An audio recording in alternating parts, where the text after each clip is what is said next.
Trinidad and Tobago, there's more to the fallout with CARICOM that the government and the media are not telling you about. In my opinion, this is more about a regional intelligence agency, a registered arms dealer, the government of Trinidad and Tobago, and the United States. Please like and share this video if you find it interesting. Due to the nature of this topic, the algorithm will likely suppress it. The media has been talking a lot about the UNC's claim that they were not invited to a vote on the Secretary General of CARICOM. The real question no one is asking is why does the UNC appear to be so strongly opposed to the reappointment of Dr. Carla Barnett as Secretary General? Here's my take. In 2022, CARICOM's intelligence agency, CARICOM Impacts, along with the TTPS and Barbados police, coordinated to detain and return a Trinidadian arms dealer, Brent Thomas, from Barbados to Trinidad to face charges related to possession of illegal firearms and hand grenades. At the time, the UNC opposition seemed to defend Thomas, arguing that the rights of the arms dealer were violated in what they called an abduction, with Kamla Persad Bissessar personally writing to, guess who?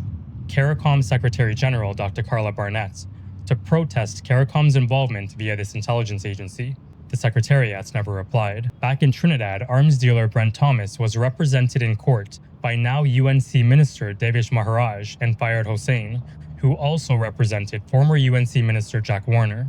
Thomas's case was ultimately closed without conviction. Meanwhile, yet another registered arms dealer, Hugh Leong Poi, was charged along with UNC Minister David Lee related to the import of a Mercedes-Benz G-Wagon.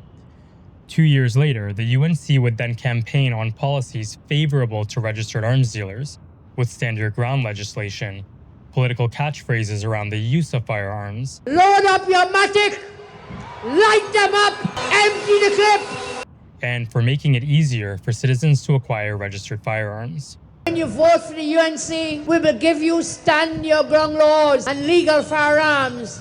And this is why we need campaign finance reform. Who is really behind these UNC government policies? Are registered firearms dealers large financiers of the UNC party? I do not know, but these are questions that the UNC government must answer. Back to CARICOM, just months after the Brent Thomas case, several CARICOM states supported Mexico in a lawsuit against US firearms manufacturers in the United States. The US government has sided with its firearms manufacturers as US-made weapons continue to flow rampantly throughout the Caribbean, with the UNC government aligning itself most recently to the United States. From my perspective, you can understand why they would continue to verbally attack CARICOM, and all things considered, why the UNC might object to the reappointment of Dr. Carla Barnett.